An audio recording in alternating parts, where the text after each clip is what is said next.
தான் இன்னைக்கு தெய்வமா, ஒரு படத்தை தான் தெய்வமா பார்க்குறோம். உண்மைதான், நம்ம எல்லாருமே அதை தான் பண்றோம். ரொம்ப நல்லது, அப்படியே பண்ணுங்க. ஆனா பட் இன்னைக்கு எத்தனை பேருக்கு நம்பிக்கை இருக்கு? நம்ம வீட்டில் உண்மையாலே தெய்வம் இருக்கு, நம்ம வீட்டில் உண்மையாலே பாபா இருக்காங்க, ராகவேந்திரர் இருக்காரு, எல்லா குருமாரும் நம்ம வீட்டில் இருக்காங்க, எல்லா தெய்வங்களும் நம்ம வீட்டில் இருக்காங்க. ரொம்ப பேருக்கு கருமாரி அம்மன், அம்பாள், சிவபெருமான், பிள்ளையார், முருகன் எல்லாரையும் ரொம்ப பிடிக்கும். ஆனா எத்தனை பேருக்கு அங்கே நம்பிக்கை இருக்கு? அதுதான் ரொம்ப முக்கியம். எல்லா தெய்வத்தோட சிலையும் படத்தையும் நம்ம வீட்டில் வச்சுக்கலாம், பட் யாருக்குமே நம்பிக்கைங்க இல்லை. ஏன் நம்பிக்கை இல்லைன்னு பார்க்குறீங்களா? நம்ம எத்தனை பேர் நம்ம வீட்டுக்கு திடீர்னு ஒரு விருந்தாடி வந்திருக்காங்க, இந்த விஷயத்தை புரிஞ்சுங்க.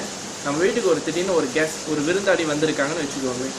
அவங்க முன்னுக்கு நம்ம கத்துவோமா, ஏசுவோமா, சண்டை போடுவோமா, கெட்ட வார்த்தை பேசுவோமா? இல்லவே இல்லை.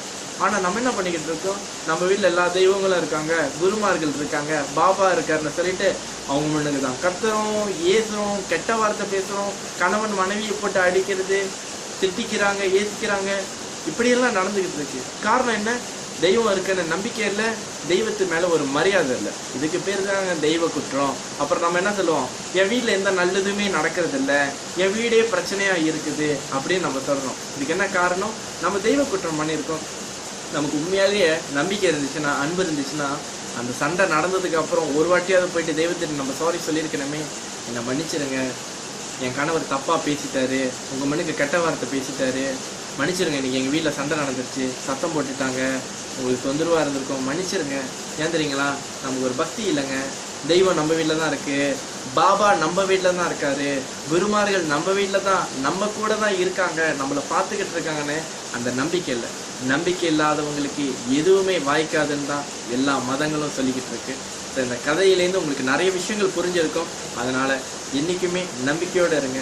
நம்மள நிறைய பேர் சாப்பிட்றோம், கடவுள் இருக்காரு வீட்டில் நம்ம சொல்கிறோம், உண்மை தானே?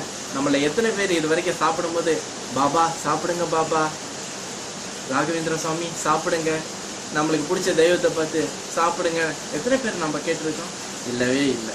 உண்மைதானே? அது நம்ம வீட்டில் யாராவது அப்பா அம்மா இருந்தால் நம்ம சோறு போட்ட வேகத்தில் என்ன சொல்லுவோம்? அப்பா சாப்பிடுங்க, அம்மா சாப்பிடுங்க, அண்ணன் சாப்பிடுங்க. ஆனால் இன்னைக்காவது நம்ம சொல்கிறோமா? பாபா சாப்பிடுங்க, குருவே சாப்பிடுங்க சொன்னது. அப்போ நமக்கு என்ன இல்லை?